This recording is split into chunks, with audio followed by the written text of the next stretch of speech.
السلام علیکم۔ کبھی صحافت کو معاشرے کی آنکھ کہا جاتا تھا، ایک ایسی آنکھ جو طاقت کے ایوانوں پر نظر رکھتی تھی، جو سچ کو تلاش کرتی تھی اور جو عوام کو حقیقت سے روشناس کراتی تھی۔ مگر آج کے دور میں جب ہم ٹی وی سکرینز اور یوٹیوب کے اسٹوڈیوز کی طرف دیکھتے ہیں تو اکثر ایسے محسوس ہوتا ہے کہ اس آنکھ پر ریٹنگز اور ویوز کی ایک دبیز پٹی باندھ دی گئی ہے۔ آج صحافت کے میدان میں ایک عجیب سا منظرنامہ نظر آتا ہے۔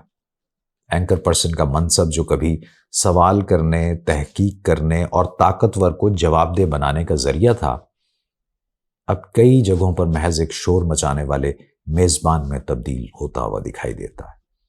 اسٹوڈیوز کی روشنیوں میں دیکھا جائے تو وہاں بیٹھا ہوا اینکر بعض اوقات ایسے محسوس ہوتا ہے جیسے وہ کسی مکالمے کی میزبانی نہیں بلکہ ایک سیاسی مقابلہ کروا رہا ہے۔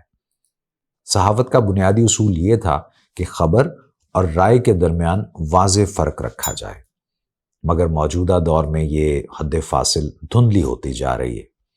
خبر کو رائے میں اور رائے کو خبر میں اس مہارت سے گھون دیا جاتا ہے کہ عام ناظر کے لیے حقیقت اور بیانیے کے درمیان فرق کرنا مشکل ہو جاتا ہے۔ ٹی آر پی کی دوڑ نے اس مسئلے کو مزید گہرا کر دیا ہے۔ جب ریٹنگز ہی کامیابی کا پیمانہ بن جائیں تو پھر تحقیق کی خاموش محنت کی بجائے سنسنی کی بلند آواز زیادہ کارآمد سمجھی جانے لگتی ہے۔ نتیجہ یہ ہوتا ہے کہ پیچیدہ مسائل کو سادہ نعروں میں بدل دیا جاتا ہے اور سنجیدہ مکالمے کی جگہ تیز آوازوں اور جذباتی جملوں کا طوفان آ جاتا ہے۔ اسی طرح یوٹیوب کے میدان میں بھی ایک نئی صحافت نے جنم لیا ہے۔ یہ آزادی اور امکانات کے بے شمار اس میں مواقع ہیں، مگر ان کے ساتھ ساتھ ذمہ داری بھی اتنی ہی بڑی ہو جاتی ہے۔ بدقسمتی سے بعض یوٹیوبرز نے تجزیہ نگاری کو ایک آسان پیشہ سمجھ لیا ہے۔ چند خبروں کے تراشے، کچھ سنی سنائی باتیں اور ذرا سی جذباتی خطابت، اور یوں ایک نیا تجزیہ کار جنم لے لیتا ہے۔ اصل مسئلہ یہ نہیں کہ لوگ تجزیہ کیوں کرتے ہیں، مسئلہ یہ ہے کہ تجزیہ اور ترجمانی کے درمیان فرق مٹتا جا رہا ہے۔ بہت سے مبصرین ایسے دکھائی دیتے ہیں جو بظاہر غیر جانبدار تجزیہ پیش کرتے ہیں، مگر ان کے الفاظ کی سمت اکثر کسی خاص سیاسی جماعت کے بیانیے کے گرد گھومتی نظر آتی ہے۔ صحافت کا کام یہ نہیں کہ وہ کسی جماعت کا دفاعی مورچہ بن جائے۔ اس کا اصل کردار تو یہ تھا کہ وہ طاقت کے ہر مرکز سے سوال کرے، چاہے وہ حکومت ہو، اپوزیشن ہو یا کوئی اور ادارہ۔ بدقسمتی سے جب تجزیہ نگار سوال کرنے کے بجائے صفائی دینے لگے تو صحافت آہستہ آہستہ اپنی اصل روح کھونے لگتی ہے۔ یہ بھی حقیقت ہے کہ میڈیا کے اس بدلتے ہوئے منظرنامے میں سامعین اور ناظرین کی ذمہ داری بھی کم نہیں۔ جب ہم سنجیدہ تحقیق کے بجائے جذباتی تقریروں کو زیادہ توجہ دینے لگتے ہیں تو دراصل ہم خود بھی اس رجحان کو تقویت دے رہے ہوتے ہیں۔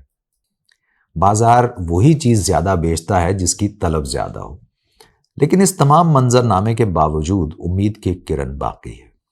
صحافت کی دنیا ابھی مکمل طور پر خالی نہیں ہوئی۔ آج بھی ایسے صحافی اور تجزیہ کار موجود ہیں جو تحقیق، توازن اور ذمہ داری کے اصولوں کو زندہ رکھنے کی کوشش کر رہے ہیں۔ وہ شاید شور میں دب جاتے ہیں، مگر ان کی محنت اس پیشے کی اصل روح کو زندہ رکھے ہوئے ہے۔ صحافت دراصل ایک پیشہ نہیں بلکہ ایک امانت ہے۔ اس کی بنیاد اعتماد پر ہوتی ہے۔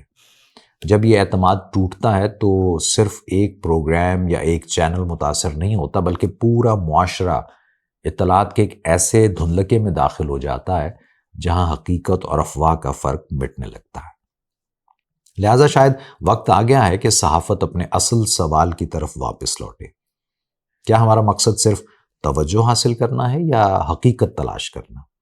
کیونکہ شور وقتی توجہ تو حاصل کر سکتا ہے، مگر سچ ہمیشہ خاموش تحقیق کی گہرائی میں پیدا ہوتا ہے۔ تھوڑے کہے کو زیادہ جانیے گا، ملتے ہیں۔